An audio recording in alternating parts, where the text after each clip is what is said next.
Assalamu alaikum. Nazarыңызda Desin TV YouTube kanalı. Sizler менен блогер Бакыт Сулайман. Мен буга чейин бачагы чыккан гирейдирдин изи менен деген бир видео чыгардым.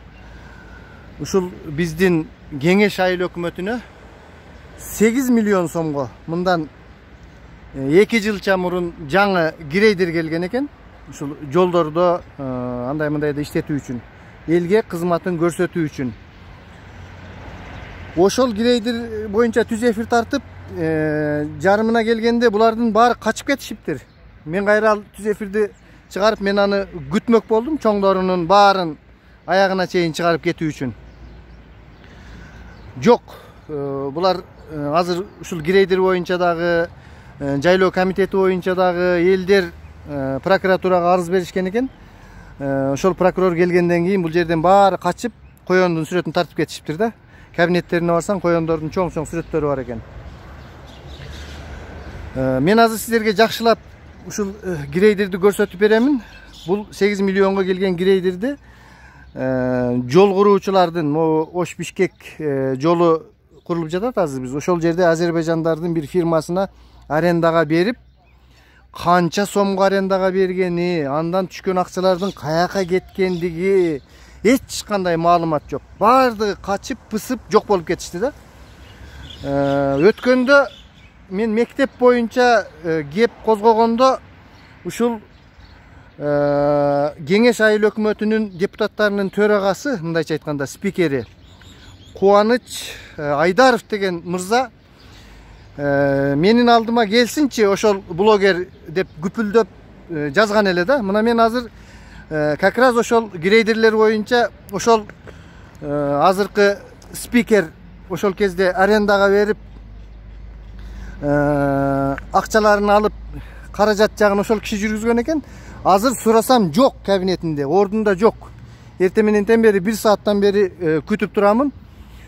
Урматтуу Кубанычбек Айдаров, эгерде сиз менин көрүп калсаңыз, мени сөзсүз көрөсүз, телефондоруңузду айтып, мени менен эфирге чыгыңыз.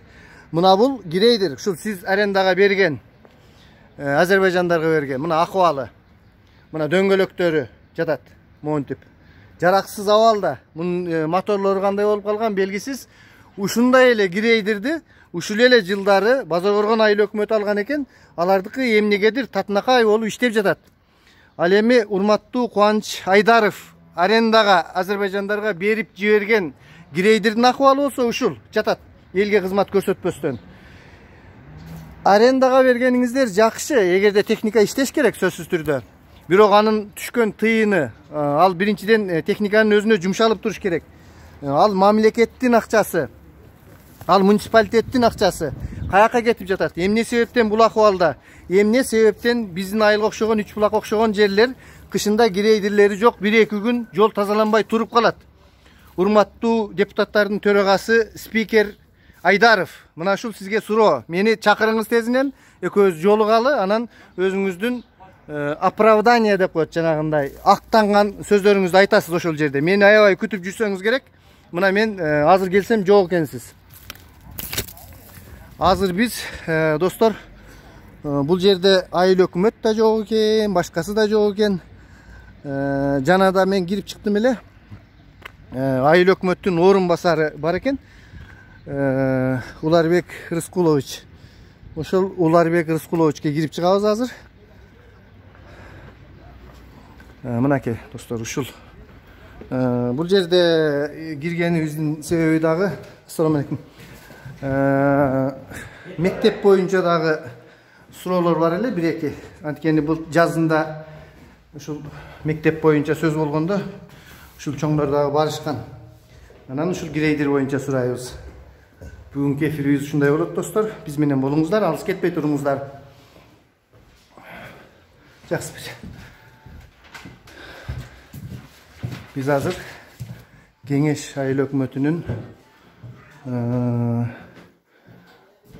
Сайыпов Уларбек Рыскуловичке. Уларбек, дагы бир жолу ассаламу алейкум. Жанакы эфирди мен өчүрүп калдым, толук кетпей калды. Менде бир нече Грейдер боюнча азырдагы бир маалыматтарды билдим. Анан ошолорго жооп берип, анан мектеп боюнча дагы сиз менен сүйлөшүп коеюн дедим эле. Өткөндө эфирге кетиргенмин. Ден соолуктар, иштериңиз жакшыбы? Жакшы. Кыйналбай алып атасыңар. Эми элдин кызматындабыз да. Рахмат. Ушинтип кыйынчылык кезде иштеп жатканыңыздарга. Уларбек мырза, мен азыр ушул грейдер боюнча кирип чыктым. Жана да кирдим эле сизге. Булга жоопкерчиликтүү Кубаныч Айдаров деген мырза экен, азыркы кезде депутаттардын спикери. Мурун ушул киши жооп берген экен, ушундайбы? Ушул жоопкерчиликтүү болгон экен да. Арендага берген дагы ушул адам экен, тыйын каражаттардын эсебин алган дагы ошол киши экен. Туура айтып атамбы? Мал жөнүндө алган берген жөнүндө маалыматым жок экен. Макул, мен ал кишини айттым, мени чакырыңыз дедим, мен сиз менен жекеме-жеке бир мындай сүйлөшүп көрөйүн дедим. Анткени бул киши мен өткөндө дагы аябай мени тиги чогулушка чакыртмак болуп, бир эмелер боюнча биз баягы мектеп көйгөйү боюнча мен сүйлөп койдум эле, аябай күпүлдөп катуу сүйлөгөн да. Мен убактым болбой, мен ошол кезде мектепке барган окшойт деп барып алыпмын. Мен адашып барып алдым да, өткөндө эфир кылганымдачы. Мен ошол кишини издеп бардым эле. Көрсө ал киши жок экен. Грейдер 8 миллионго келген экен, акыбалы мышы кыйлай турган акыбалда экен. Эми сиз өзүңүз ушул айыл өкмөт башчынын орун басары болгондуктан, мына прокуратурадан мен азыр көрдүм, адамдар жүрөт ал жерде. Бул нерсенин аягына чыгабы?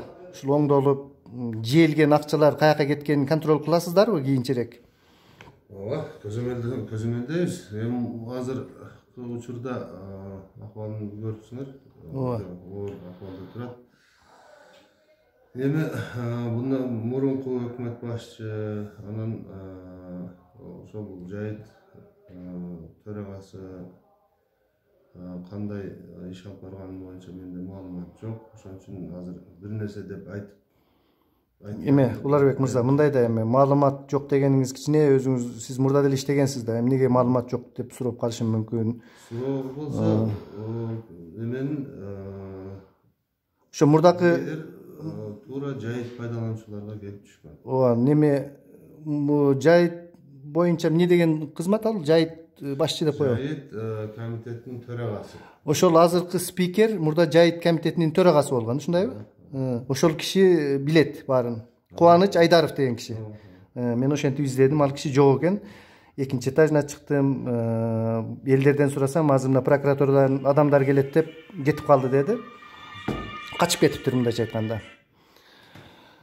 Эми сиздердин контораңыздарга деле мен тез эле келе бербейм. Ушул жерлик болсом дагы андан башка дагы иштерим көп. Эми бир келип калдык. Өткөндө мен мектеп боюнча сизди да чыгардым эле. Мына сиздер апрелде барып убада бергениңиздерде 2 жумадан кийин бул жерге мобилдик мектеп түшүп, анын жанына чоң мектеп дагы башталып, шагалдар төгүлүп, ушундай нерселер болот деп ошол чоңдордун катарында сиз дагы отурдуңуз эле да. Анан ошол эмне болуп жатат мектеп боюнча айтыңызчы. Мен ошол күнгө кайтсак, ошол күн апрелдин акыры 30 апрель болуш керек эле. Ошол жерде мен обещать эткенмин. Проектини госэкспертизадан 2 жуманын ичинде өткөзүп беремин деп. Ошол обещаниемде туруп, мына 14 май күнү мен госэкспертизадан өткөзүп бергенмин. Сиз өз милдетиңизди толук аткарыпсыз да, мындайча айтканда. Обещать эткенин 2 жуманын ичинде мен аткардым. Анан берки бул жерге бульдозерлер келет, техникалар келет деп сүйлөгөн ал акимибиз болчу. Акимибиз айткан, ал убадасында турбаганын мен билбейм. Видимо, турган жок, себеби Уларбек мырза, кандай билбейсиз? Үч булакта эмне болуп жатканын сиз билесиз да. Эми аткарбады деп айта алам да. Аткарган жок. Бирок мен өзүмдүн айтканымы экспертиза. Сиз тарабынан документтерди өз мезгилинде убагында бүтүрүп бердиңиз. Чоң рахмат. Урматтуу көрөрмандар, мектеп боюнча ушундай экен. Ал акимдин аты жөнү Бактыбек Козуев беле? Бактыбек Козубаев мырза. Ал тетиги чүйгө которулуп барып, ошондон ары демил болуп кетти. Чүйгө которулганын билем. Азыр иштебей калды. Эми биздин мектеп боюнча да ошол жерде мобилдик мектеп курулат деген, анан тез эле мени болсо айылдакылар ушул мектеп көйгөйүн көтөргөндүгүм үчүн эл душманына айланып калдым. Эмне бул мектеп боюнча кандай маалыматыңыз бар? Ушул эки суроодон. Мобилдик мектеп курабыз дегенде эл ошол Үч булактын Кара Жыгачтын элдери бизге кайрылуу менен кайрылышкан. Мобилдик мектеп кура турган болсок, чоң мектеп курулбай калат деген маайында кайрылышкан. Кереги жок дешти. Ошол кайрылган адамдар кимдер экенин айтып бере аласызбы? Эми ал жерде көпчүлүк алар кайрылганы администрация кайрылган, администрациядан бизге келген да. Мобилдик мектептин кереги жок деп. Эми эл ишенип калды да, мобилдик мектепти курбасак берки мектеп тез башталат деп. Эмне болуп жатат? Берки биздин чоң мектеп, макул мобилдик мектеп жок болсун. Чоң мектепке мурда айтып кеткенде 3,5 миллион акча келип бизге түшкөн болчу, айыл өкмөтүбүзгө. Аны биз кайра УКСка которуп бердик. УКС тендер өткөзүп, экинчи этабын тендерин өткөзүп, мурда күнү болду окшойт, пятница күнү болду окшойт видимо. Тендер өтүп бүттү, эми азыр жеңүүчүсүн аныкталышкан болсо, уже курулуштарды буюрса башталып калат. Эми Уларбек мырза, мындай бир суроо да. Ошол сиздердин айтымыңыздар боюнча 1 жылдын ичинде бүтөт, эмдиги жылы мектепти майрамдайбыз деген. Ушуга сиз өзүңүз ишене аласызбы? Ушу эмдиги жылы бүтүп кетишине? Эми акча каражаты республиканский бюджеттен бөлүнгөнүнө караганда ишениш кыйыныраак. Мага кепилдик бере албайм, себеби акча каражаты бизден чыкпайт, акча каражаты республикалык бюджеттен чыккандыгы үчүн мен мындай деп обещать эте албайм. Обещать эте албайсыз, Просто элдер мындай деп эме болду да, ошол жерде эптеп 1 жыл дагы ушул эски мектепте окуп турсак, мобилдик мектептин деле кереги жок, анан жазда бүтүп калат дегендей. Жазга бүтүшү бул өтө щепетильный вопрос, стандартка жооп бере турган курбаса, кийин вот эксплуатацию кыла албай өтө оор иш болот. Андан көрө чыдап эле типовой мектепти бүтүрүп, ошого кирген жакшы. Демек, Үч булактын элдери дагы ошол мен Аткана деп койсом абдан капа болушту. Ошол Аткана мектебинде 3-4 жыл окууга туура келет бер жагы. Эми точно эмесин айта албайм. Эмдиги жылы сентябрда биз ачып берип калсак жакшы болот эле. Биз Үч булак эли кайрадан мобилдик мектеп боюнча талап кылганга укугубуз барбы? Ушул эмдиги жылы бүтпөй калса жок дегенде мобилдик мектепте азыр аябай кыйналып жатышат, бирөөлөрдүн үйлөрүндө, актовый залдарда окушуп. Мобилдик мектеп боюнча талап кылганыңарды эми ар бир жарандын өзүнүн укугу бар. Ошол укугу менен талап кылса болот. Ага ограничение биз кое албайбыз. Уларбек мырза, сиз бизге жооп бергендигиңиз үчүн чоң рахмат. Бирок дагы ушул грейдерлер боюнча маалыматтын сизде так жоктугу абдан бизди өкүндүрөт. Бул грейдердин түбүнө мен аман эсен болсом сөзсүз жетемин. Ошол жанакы спикериңизге жакшылап айтып коюңуз. Мени чакырсын, сүйлөшөлүк, бир жыйынтыкка келелик. 8 миллион сомдук техниканын мындай жараксыз абалда элдин кызматына жарабай тургандыгы абдан бизди өкүндүрөт. Сизге чоң рахмат. Игилик сиздерге.